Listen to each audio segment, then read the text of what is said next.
Hi all, welcome to my channel. ನಾವಿವತ್ತಿನ ಈ ವಿಡಿಯೋದಲ್ಲಿ ಮಟನ್ ದಮ್ ಬಿರಿಯಾನಿನ ಹೇಗೆ ಮಾಡೋದು ಅಂತ ನೋಡೋಣ ಬನ್ನಿ. ವಿಡಿಯೋನ ಎಲ್ಲಿ ಸ್ಕಿಪ್ ಮಾಡದೆ ಕೊನೆವರೆಗೂ ನೋಡಿ, ಹೇಗೆ ಮಾಡೋದು ಅಂತ ನಿಮಗೂ ಗೊತ್ತಾಗುತ್ತೆ. ಬಿರಿಯಾನಿ ಮಾಡ್ಕೊಳ್ಳೋದಕ್ಕೆ ನಾವು ಫಸ್ಟು ಮಟನ್ನ ಮ್ಯಾರಿನೇಟ್ ಮಾಡಿಟ್ಕೊಳ್ಬೇಕಾಗುತ್ತೆ. ಮ್ಯಾರಿನೇಟ್ ಮಾಡಿಟ್ಕೊಳ್ಳೋದಕ್ಕೆ ಒಂದು ಬೌಲಿಗೆ 1/4 kg ಅಷ್ಟು ತೊಳೆದಿರೋ ಮಟನ್ನ ಆ್ಯಡ್ ಮಾಡ್ತಾಯಿದ್ದೀನಿ. ಒಂದು ದೊಡ್ಡ ಸೈಜ್ ನಿಂಬೆಹಣ್ಣಿನ ರಸ ಹಾಕ್ತಾಯಿದ್ದೀನಿ. 1 ಟೇಬಲ್ ಸ್ಪೂನ್ ಉಪ್ಪು ಹಾಕ್ತಾಯಿದ್ದೀನಿ. 1 ಟೇಬಲ್ ಸ್ಪೂನ್ ಫ್ರೆಶ್ ಆಗಿರೋ ಶುಂಠಿ ಬೆಳ್ಳುಳ್ಳಿ ಪೇಸ್ಟ್. ನೀವು ಶುಂಠಿ ಬೆಳ್ಳುಳ್ಳಿ ಪೇಸ್ಟ್ನ ಫ್ರೆಶ್ ಆಗಿರೋದೇ ಆ್ಯಡ್ ಮಾಡ್ಕೊಳ್ಳಿ, ಸ್ಟೋರ್ ಮಾಡಿ ಇಟ್ಕೊಂಡಿರೋದು ಆ್ಯಡ್ ಮಾಡೋದಕ್ಕೆ ಹೋಗಬೇಡಿ. 1/2 ಟೇಬಲ್ ಸ್ಪೂನ್ ಅರಿಶಿನ ಪುಡಿ ಹಾಕ್ತಾಯಿದ್ದೀನಿ. 1 ಟೇಬಲ್ ಸ್ಪೂನ್ ಖಾರದ ಪುಡಿ. ಖಾರ ನೀವು ನೋಡಿಬಿಟ್ಟು ಹಾಕ್ಕೊಳ್ಳಿ, ನನಗೆ 1 ಟೇಬಲ್ ಸ್ಪೂನ್ ಖಾರದ ಪುಡಿ ಸಾಕಾಗುತ್ತೆ. ನಿಮಗೆ ಬೇಕು ಅಂತಂದರೆ ಇನ್ನೂ ಸ್ವಲ್ಪ ಆ್ಯಡ್ ಮಾಡ್ಕೋಬೋದು. ಇವೆಲ್ಲ ಹಾಕಿ ಚೆನ್ನಾಗಿ ಮಿಕ್ಸ್ ಮಾಡಬೇಕು. ಮಟನ್ ಪೀಸಸ್ಗೆ ನಾವು ಹಾಕಿರೋ ನಿಂಬೆಹಣ್ಣಿನ ರಸ, ಉಪ್ಪು, ಖಾರದ ಪುಡಿ ಚೆನ್ನಾಗಿ ತಾಗಬೇಕು. ಎಲ್ಲ ಪೀಸಸ್ಗೆ ಅಷ್ಟು ಚೆನ್ನಾಗಿ ನೀವು ಮಿಕ್ಸ್ ಮಾಡಬೇಕು ಮಟನ್ನ. ಈಗ 3 ಲವಂಗ, 3 ಪೀಸ್ ಚಕ್ಕೆನ ಆ್ಯಡ್ ಮಾಡ್ಕೊಳ್ತಾ ಇದ್ದೀನಿ. 1 ಟೇಬಲ್ ಸ್ಪೂನ್ ಮನೆಯಲ್ಲೇ ಮಾಡಿಟ್ಕೊಂಡಿರೋವಂಥ ಮಟನ್ ಮಸಾಲ ಪೌಡರ್ನ ಆ್ಯಡ್ ಮಾಡ್ತಾ ಇದ್ದೀನಿ. ಸ್ವಲ್ಪ ಕಸೂರಿ ಮೇಥಿ, ಸಣ್ಣದಾಗಿ ಕಟ್ ಮಾಡಿಟ್ಕೊಂಡಿರುವಂತಹ ಕೊತ್ತಂಬರಿ ಪುದೀನನ ಹಾಕ್ಕೊಳ್ತಾ ಇದ್ದೀನಿ. 3ರಿಂದ 4 ಕಟ್ ಮಾಡಿಟ್ಕೊಂಡಿರುವಂತಹ ಹಸಿಮೆಣ್ಸಿನ್ಕಾಯಿನ ಹಾಕಬೇಕು. 1 ಕಪ್ಪು ಗಟ್ಟಿ ಮೊಸರನ್ನ ಹಾಕ್ಕೊಳ್ತಾ ಇದ್ದೀನಿ. ಇವನ್ನೆಲ್ಲ ಹಾಕಿ ಚೆನ್ನಾಗಿ ಮತ್ತೆ ಮಿಕ್ಸ್ ಮಾಡ್ಕೋಬೇಕು. ನಾವು ಮಟನಿಗೆ ನಾವೇನೇನಿಗೆ ಹಾಕಿದ್ವಿ ಅದೆಲ್ಲ ಮಟನಿಗೆ ಚೆನ್ನಾಗಿ ಮಿಕ್ಸ್ ಆಗಬೇಕು. ನಿಮಗೆ ಟೈಮ್ ಇದ್ದರೆ ಮಟನ್ನ 12 ಅವರ್ಸ್ವರೆಗೂ ಮ್ಯಾರಿನೇಟ್ ಆಗೋದಕ್ಕೆ ಬಿಡಿ. ಇಲ್ಲಾಂದರೆ ಅಟ್ಲೀಸ್ಟ್ 1 ಅವರ್ ಆದರೂ ಮ್ಯಾರಿನೇಟ್ ಆಗಬೇಕು ಮಟನು. ಹಂಗಾದರೆ ಬಿರಿಯಾನಿ ಟೇಸ್ಟಿಯಾಗಿ ತುಂಬ ಚೆನ್ನಾಗಿರುತ್ತೆ.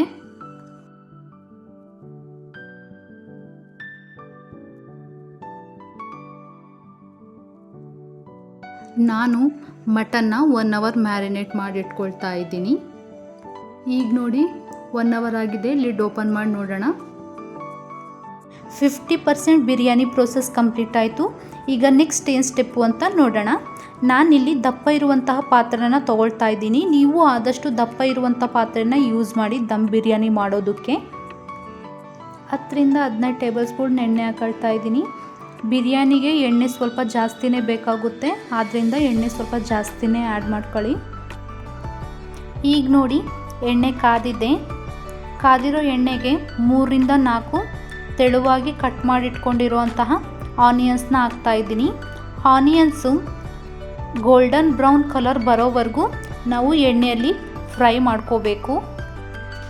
Onion compulsory golden brown colour ಬರೋವರೆಗೂ ಫ್ರೈ ಮಾಡ್ಕೊಳ್ಳಿ, ಹಂಗಾದ್ರೇ ಬಿರಿಯಾನಿ ಟೇಸ್ಟಿಯಾಗಿ ಬರೋದು.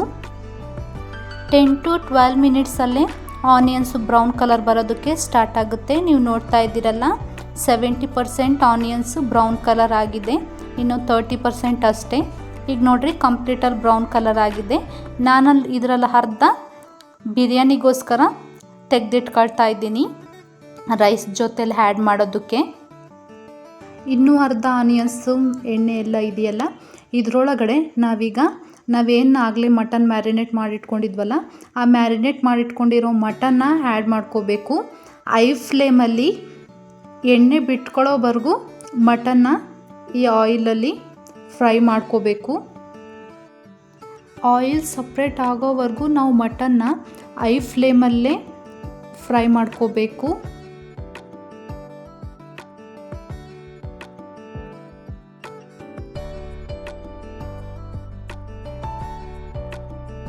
ಈಗ ನೋಡಿ ಮಟನ್ನು ಎಣ್ಣೆ ಬಿಟ್ಕೊಳ್ಳೋಕೆ ಸ್ಟಾರ್ಟ್ ಆಗಿದೆ.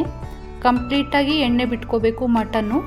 ಅಷ್ಟರವರೆಗೂ ನೀವು ಹೈ ಫ್ಲೇಮ್ ಮೇಲೇ ಮಟನ್ನ ಫ್ರೈ ಮಾಡ್ಕೊಳ್ಳಿ. ಈಗ ಮಟನ್ನು ಕಂಪ್ಲೀಟಾಗಿ ಎಣ್ಣೆ ಬಿಟ್ಕೊಂಡಿದ್ದೆ ನೋಡಿ. ಇಲ್ಲಿ ನಿಮಗೆ ಇನ್ನೂ ಸ್ವಲ್ಪ ಕ್ಲಿಯರಾಗಿ ತೋರಿಸ್ತೀನಿ. ಈ ಥರ ಮಟನಿಂದ ಆಯಿಲು ಸಪ್ರೇಟ್ ಆಗಬೇಕು, ಈ ಥರ ಎಣ್ಣೆ ಬಿಟ್ಕೋಬೇಕು.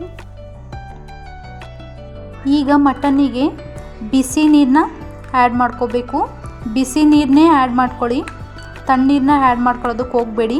ತಣ್ಣೀರನ್ನ ಆ್ಯಡ್ ಮಾಡ್ಕೊಳ್ಳೋದ್ರಿಂದ ಪೀಸಸ್ಸು ಹಾರ್ಡಾಗಿರುತ್ತೆ, ಸಾಫ್ಟ್ ಆಗೋದಿಲ್ಲ. ಆದ್ದರಿಂದ ಬಿಸಿನೀರನ್ನೇ ಆ್ಯಡ್ ಮಾಡ್ಕೊಳ್ಳಿ. ಈ ಕಡೆ ಮಟನ್ನ ಕುದಿಯೋಕೆ ಇಡೋಣ. ನಾವು ಲಿಡ್ ಕ್ಲೋಸ್ ಮಾಡಿಬಿಟ್ಟು ಲೋ ಫ್ಲೇಮಲ್ಲಿ ಮಟನ್ನ ಕುದಿಯೋದಕ್ಕೆ ಇಡೋಣ. ನೆಕ್ಸ್ಟು ರೈಸ್ನ ಕುಕ್ ಮಾಡ್ಕೊಳ್ಳೋಣ. ಈಗ ರೈಸ್ ಕುಕ್ ಮಾಡ್ಕೊಳ್ಳೋದಕ್ಕೆ ಒಂದು ಕಡಾಯಿ ತಗೊಂಡು ಆ ಕಡಾಯಿ ಒಳಗಡೆ 3 ಕಪ್ ನೀರು ಹಾಕ್ಕೊಳ್ತಾ ಇದ್ದೀನಿ. ನೀವು ಯಾವ ಕಪ್ ಅಳತೆಯಲ್ಲಿ ಅಕ್ಕಿ ತಗೊಂಡಿದ್ರೋ ಅದೇ ಕಪ್ ಅಳತೆಯಲ್ಲಿ 3 ಗ್ಲಾಸು ನೀರು ಹಾಕ್ಕೋಬೇಕು.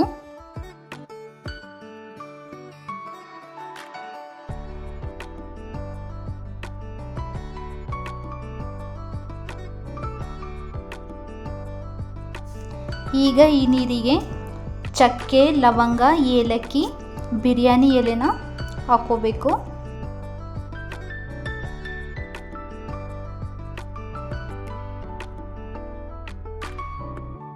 ಈಗ ಇದೇ ನೀರಿಗೆ ಹಸಿಮೆಣಸಿನ್ಕಾಯಿನ ಸ್ಲೈಸಸ್ ಆಗಿ ಕಟ್ ಮಾಡಿಕೊಂಡು ಹಾಕ್ಕೋಬೇಕು. ಸ್ವಲ್ಪ ನಿಂಬೆಹಣ್ಣಿನ ರಸನೂ ಹಾಕ್ಕೊಳ್ತಾ ಇದ್ದೀನಿ. 1 ಟೇಬಲ್ ಸ್ಪೂನ್ ಫ್ರೆಶ್ ಆಗಿರೋ ಶುಂಠಿ ಬೆಳ್ಳುಳ್ಳಿ ಪೇಸ್ಟ್ನ ಹಾಕ್ಕೊಳ್ತಾ ಇದ್ದೀನಿ. 1 ಟೇಬಲ್ ಸ್ಪೂನ್ ಆಯಿಲ್. ನೀವು ಆಯಿಲ್ ಬದಲು ಇಲ್ಲಿ ತುಪ್ಪನಾದರೂ ಆ್ಯಡ್ ಮಾಡ್ಕೋಬೋದು. 1 ಟೇಬಲ್ ಸ್ಪೂನ್ ಸಾಲ್ಟ್ನ ಆ್ಯಡ್ ಮಾಡ್ಕೊಳ್ತಾ ಇದ್ದೀನಿ. ಸಾಲ್ಟು ನೋಡಿಬಿಟ್ಟು ಹಾಕ್ಕೊಳ್ಳಿ, ಯಾಕಂದರೆ ನಾವು ಮಟನ್ನ ಆಲ್ರೆಡಿ ಮ್ಯಾರಿನೇಟ್ ಮಾಡಬೇಕಾದ್ರೆ ಸಾಲ್ಟ್ನ ಆ್ಯಡ್ ಮಾಡ್ಕೊಂಡಿದ್ವಿ. ಹಾಕ್ಕೊಂಡು ಇದನ್ನು ಕುದಿಯೋದಕ್ಕೆ ಬಿಟ್ಟು ಮಟನ್ನು ಬೆಂದಿದೆಯೋ ಇಲ್ಲೋ ನೋಡೋಣ. ಈಗ ನೋಡಿ, ಮಟನ್ನಲ್ಲಿರೋ ನೀರೆಲ್ಲ ಡ್ರೈ ಆಗಿದೆ. ಈಗ ಮಟನ್ ಪೀಸಸ್ ಬೆಂದಿದೆಯೋ ಇಲ್ಲೋ ಚೆಕ್ ಮಾಡೋಣ. ಒಂದು 80% ಕುಕ್ಕಾದರೆ ಸಾಕು. ನಾವು ಹಿಂಗೆ ಪ್ರೆಸ್ ಮಾಡಿ ನೋಡಿದ್ರೆ ಮಟನ್ನು ಈ ಥರ ಕಟ್ಟಾಗಬೇಕು, ಸಾಕು. ಮಟನ್ ಬೆಂದಿದೆ. ಈಗ ಇನ್ನೊಂದು ಸಲ ತೋರಿಸ್ತೀನಿ ನೋಡಿ ನಿಮಗೆ. ಮಟನ್ನು ನಾವು ಈ ಥರ ಮುಟ್ಟು ನೋಡ್ಕೊಂಡ್ರೆ ಅದು 2 ಪೀಸಸ್ ಆಗಿ ಕಟ್ಟಾಗಬೇಕು, ಹಂಗಾದರೆ ಮಟನ್ ಬೆಂದಿದೆ ಅಂತ. ಫುಲ್ ಸಾಫ್ಟಾಗಿ ಕುಕ್ ಮಾಡ್ಕೊಳ್ಳೋದಕ್ಕೆ ಹೋಗಬೇಡಿ. 80% ಮಟನ್ ಕುಕ್ ಆದರೆ ಸಾಕು. ನಾವು ದಮ್ ಇಟ್ಕೋಬೇಕಾದ್ರೆ ಇನ್ನೊಂದು 20% ಕುಕ್ ಆಗುತ್ತೆ. ಈಗ ನೋಡಿ, ನೀರು ಕುದೀತಾ ಇದೆ. ಈ ಕುದಿಯೋ ನೀರಿಗೆ ನಾವು ಅಕ್ಕಿ ತೊಳ್ಕೊಂಡು ಹಾಕ್ಕೋಬೇಕು. ಅಕ್ಕಿನೂ ಅಷ್ಟೇ ನಾವು 70-80% ಅಷ್ಟೇ ಕುಕ್ ಮಾಡ್ಕೋಬೇಕು. ನಾವು ದಮ್ ಇಡೋದ್ರಿಂದ ಅಲ್ಲಿನ ರಿಮೈನಿಂಗ್ 20-30% ಚೆನ್ನಾಗಿ ಕುಕ್ ಆಗುತ್ತೆ. ಒಂದು ಸಲ ತಿರುಗಿಸ್ಕೊಳ್ಳಿ, ಅಕ್ಕಿನ ಎಲ್ಲ ಚೆನ್ನಾಗಿ ತಿರುಗಿಸ್ಕೊಳ್ಳಿ. 10 ಮಿನಿಟ್ಸ್ ಬಿಟ್ಟರೆ ಅಕ್ಕಿ 80% ಕುಕ್ಕಾಗಿರುತ್ತೆ. ಈಗ ನೋಡೋಣ. ನೋಡಿಲಿ, ಈ ಥರ ನಾವು ಮುಟ್ಕೊಂಡ್ರೆ ಒಂದು ಅಕ್ಕಿ ಕಾಳು ಕಟ್ಟಾಗಬೇಕು, ಹಂಗಾದರೆ ಅದು ಕುಕ್ಕಾಗಿದೆ ಅಂತ. ಈಗ ಈ ಮಟನಿಗೆ ನಾವು ರೈಸ್ನ ಆ್ಯಡ್ ಮಾಡ್ಕೊಳ್ಳೋಣ. ರೈಸ್ನ ನಾವು 2 ಲೇಯರ್ಸ್ ಆಗಿ ಹಾಕ್ಕೊಳ್ಳೋಣ. ಈಗ ಒಂದು ಲೇಯರ್ ಹಾಕಿ ಎಲ್ಲ ಕಡೆ ರೌಂಡಾಗಿ ಸ್ಪ್ರೆಡ್ ಮಾಡಬೇಕು. ಈ ರೈಸ್ ಮೇಲೆ ನಾವು ಆಗಲೇ ಏನು ಫ್ರೈ ಮಾಡಿಟ್ಕೊಂಡಿದ್ವಲ್ಲ ಆನಿಯನ್ಸ್ನ ಆ್ಯಡ್ ಮಾಡ್ಕೋಬೇಕು. ಸಣ್ಣದಾಗಿ ಕಟ್ ಮಾಡಿಟ್ಕೊಂಡಿರುವಂತಹ ಪುದೀನ, ಕೊತ್ತಂಬರಿನ ಆ್ಯಡ್ ಮಾಡಿಕೊಂಡು ಇನ್ನೊಂದು ಲೇಯರು ಮತ್ತು ರೈಸ್ನ ಆ್ಯಡ್ ಮಾಡ್ಕೋಬೇಕು. ಇದು ಅಷ್ಟೇ ಆ್ಯಡ್ ಮಾಡಿಕೊಂಡು ಎಲ್ಲ ಕಡೆ ರೌಂಡಾಗಿ ಸ್ಪ್ರೆಡ್ ಮಾಡ್ಕೋಬೇಕು. ಸೈಡಲ್ಲೆಲ್ಲ ಎಲ್ಲಿ ಗ್ಯಾಪ್ ಇದೆಯೋ ಅಲ್ಲೆಲ್ಲ ಸ್ಪ್ರೆಡ್ ಮಾಡಿಕೊಂಡು ಇದ್ರ ಮೇಲೇನೂ ಅಷ್ಟೇ ನಾವಾಗಲೇ ಏನು ಆನಿಯನ್ಸ್ನ ಫ್ರೈ ಮಾಡಿಟ್ಕೊಂಡಿದ್ವೋ ಆನಿಯನ್ಸ್ನೆಲ್ಲ ಸ್ಪ್ರೆಡ್ ಮಾಡಬೇಕು. ಚಿಕ್ಕದಾಗಿ ಕಟ್ ಮಾಡಿಟ್ಕೊಂಡಿರುವಂತಹ ಕೊತ್ತಂಬರಿ ಪುದೀನನ ಆ್ಯಡ್ ಮಾಡ್ಕೋಬೇಕು.